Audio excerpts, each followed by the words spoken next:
Good morning mga Chupa Pips! May bago na naman po tayong kwento ngayong araw na ito. Sa mga hindi pa po nakasubscribe dyan, please pindutin nyo na po ang subscribe button at ang bell icon para lagi po kayong updated sa tuwing may bago po tayong videos.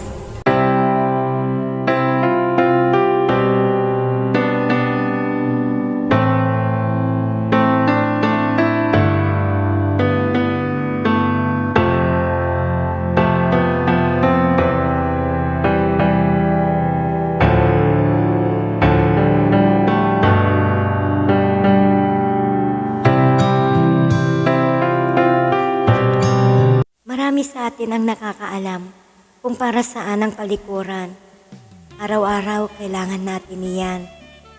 Pero ako, sa tuwing tumutungo ako doon, ay iba ang nasa isip ko. Alam kong marami sa atin ang maraming sikreto na relate dito.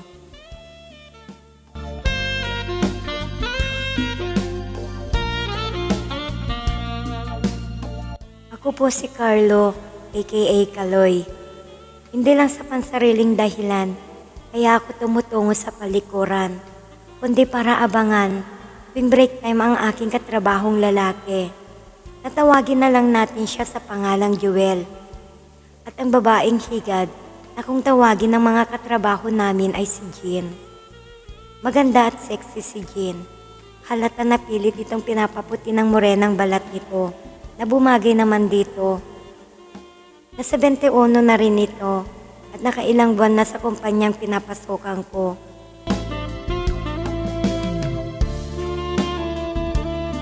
Nung minsan habang nasa kasarapan ako ng aking paggamit ng palikuran, ay may narinig ako sa kabilang parte ng aking kinakatayuan.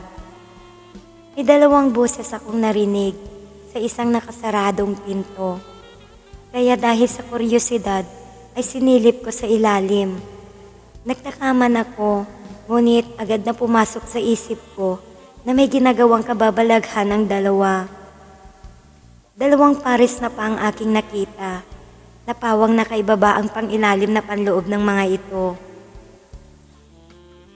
Doon ay nalaman ko kung sino ang mga iyon. Noong lumabas ang mga ito, nagkunwari ako na may inaayos para hindi mahalata na nagmamasid ako. Sa totoo lang, simula noon ay naging ugali ko na alamin ang bawat gawain ng mga empleyado. May pagkakataon pa na halos gawin ko na rin ang ginagawa nila o madaling sabihin na nagawa ko na iyon. Minsan pumasok ako sa quarters ng mga lalaki at yung ilaw ay medyo may kadiliman. Nakahiga ako sa isang sulok. Nang malapit na akong makatulog, may naramdaman akong kamay sa pagitan ng aking suot. Nagulat ako nang makita ko ang isa sa mga babae na nagtatrabaho doon. Siya po si Lenlen. Mukhang suplada sa unang tingin. Kapag nakasama mo na ito ay pala kaibigan naman.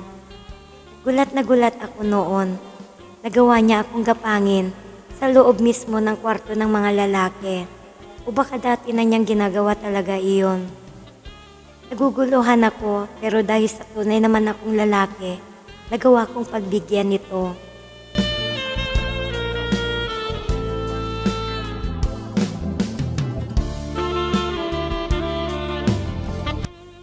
Nakaramdam ako ng kasiyahan tuwing naiisip ko ang ginagawa ng lokong babae na iyon. Dahil doon ay nagkamabutihan kami ni Lenlen. Hindi ko alam kung bakit doon ko lagi gustong pumesto sa sulok na iyon at doon ako lagi ginagapang ni Lenlen.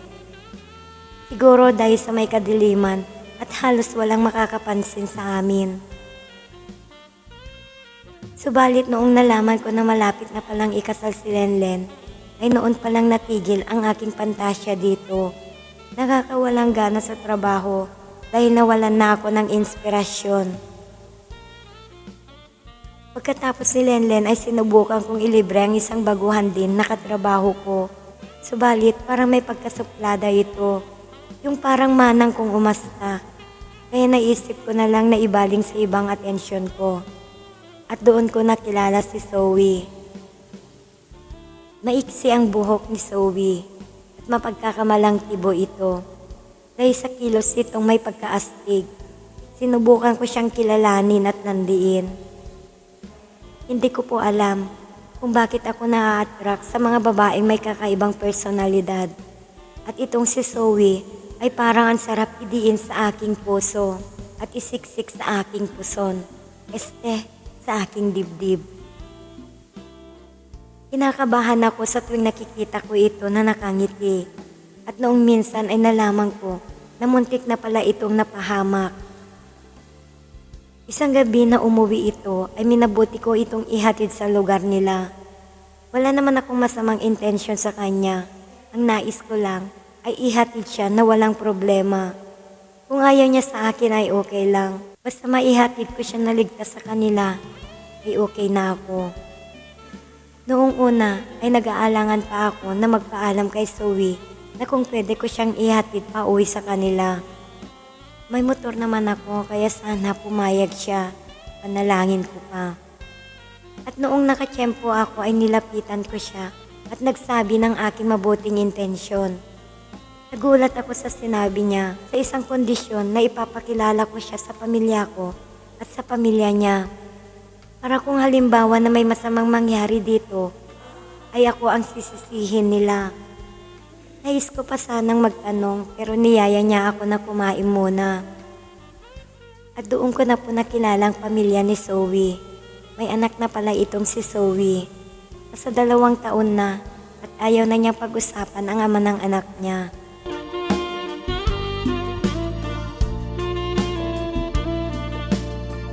Masasabi ko na may kaya sa buhay ang pamilya nila noong nabubuhay pa ang ama nila. Yun daw ang halos utak ng pag-asenso nila. Kaya noong nawala ito, ay halos hindi nila alam kung paano iaahon ang buhay nila. Noong makapagtapos na si Zoe, ay halos maibenta din nila lahat ang meron sila para lang makatapos ito ng pag-aaral. Kaya noong nalaman ng ina nito na muntikan ng mapahamak si Zoe, ay pinapatigil na nito ang anak sa pagtatrabaho. Kaya nagpapasalamat ang ina niya sa akin na inuuwi ko si Zoe na ligtas.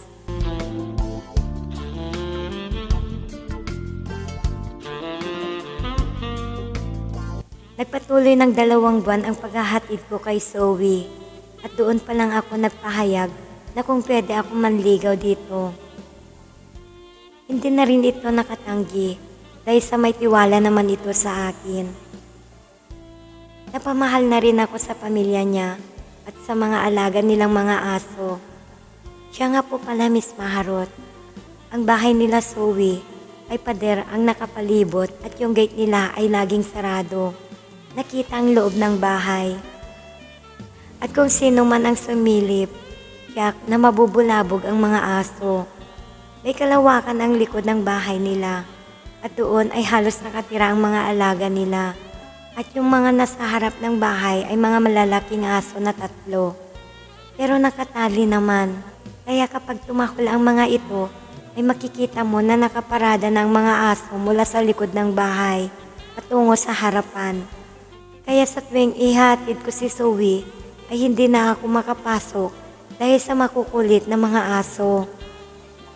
Hindi naman maingay ang mga ito pagka walang tao. May mga magnanakaw na nag-iikot sa lugar nila at karamihan sa lugar nila ay nabiktima ng mga iyon. Subalit, tanging may mga aso sa bahay lamang ang hindi napasok ng mga magnanakaw. Kaya imbes na bawasan nila ang mga aso, ay mas lalo pa nila pinapadami.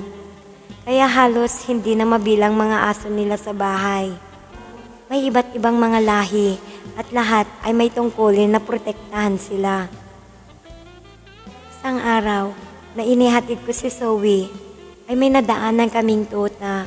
Binabaan namin at inuwi. Tuwang-tuwa naman ang inay nito na meron na naman silang bagong alaga. Minsan natutuwa ako pero may mga oras na nagtataka ako kung bakit parang walang kakontentuhan ang mga tao sa mga bagay. Subalit nais ko sila intindihin.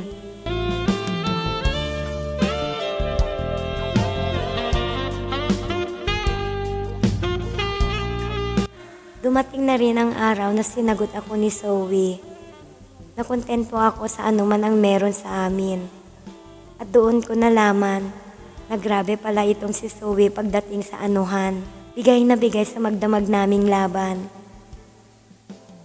Kaya hindi ako makarelate sa mga lalaki na naghahanap pa ng iba kung kaya mo na mamakontento sa partner mo.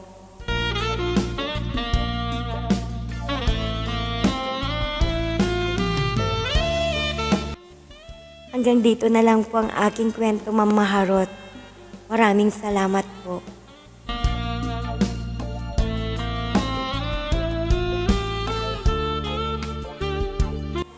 Dito muna nagtatapos ang ating kwento, mga lalabs. Hanggang sa muli. Bye-bye!